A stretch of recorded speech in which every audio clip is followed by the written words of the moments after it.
Hello. Before we get started looking at these Buddhist poems, I wanted to help you kind of connect with some of the Buddhist themes in these poems that we're going to cover. Um, there are some of the core principles and how they relate to the human experience, nature, and spirituality that are going to be different than perhaps you are accustomed to. So the specific tradition that I want to look at here is Zen Buddhism. So you've probably heard of Zen. Um, it is prominent during the Tang Dynasty, which is one of the things that we're looking at. It emphasizes simplicity, spontaneity, and a direct connection to nature. And that is something that you'll see quite a bit.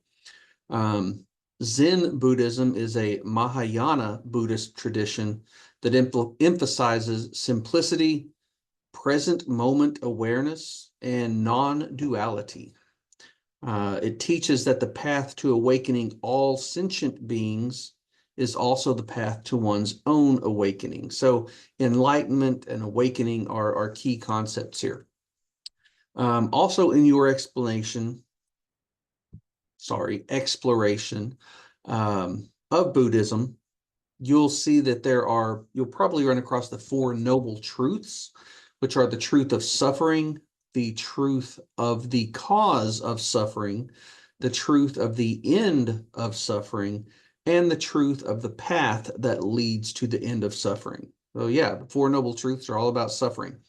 That last one, the truth of the path that leads to the end of suffering, is known as the Eightfold Path. The Eightfold Path is a method of attaining that end of suffering that has 8 different elements, the 8 folds. And they all focus on the correct way to do things. And so the first path is the right understanding. The second is right thought, right speech, right action, right livelihood, right effort, right mindfulness, and right concentration.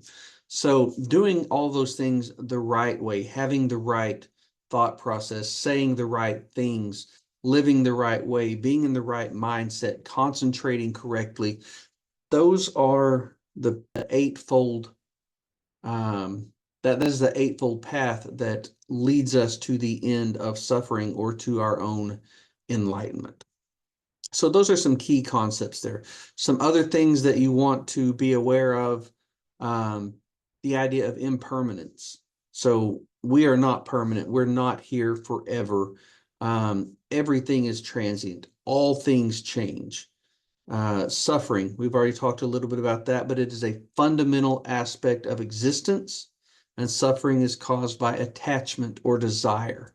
So either holding on to something that we already have or wanting something that we don't have, those are what lead to suffering in the Buddhist tradition. There's the idea or the concept of the non-self. So the self is not a fixed identity or entity. Identity is fluid and interconnected. And that's a weird one to wrap your mind around. Mindfulness, this is a one that you're probably more familiar with. This has really become prevalent lately, and that is being fully present in the moment and observing without judgment, just seeing things for what they are, without attaching any bias or judgment to that. Another thing that you want to be aware of is detachment and renunciation. So letting go of worldly attachments to achieving spiritual liberation, giving things up. That's fairly common. Very, very hard to do. The middle way, I like to think of this one as balance.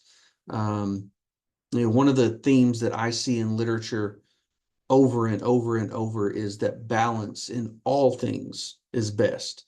It's no different here. The middle way is avoiding extremes of indulgence and finding that balanced path. And then the last thing is nature as enlightenment. So if we look at nature, nature symbolizes wisdom, nature symbolizes enlightenment. So you'll see that a lot in these poems that we look at. Mountains, rivers, moons, all these things are going to serve as metaphors for spiritual truths. So really, that is kind of a very, very brief primer to some of the concepts of Buddhism that you'll see and that you need to understand. Of course, I want you to explore a little bit on your own, but as you're looking, pay attention to these concepts, and then we'll start to apply those to the works that we actually read.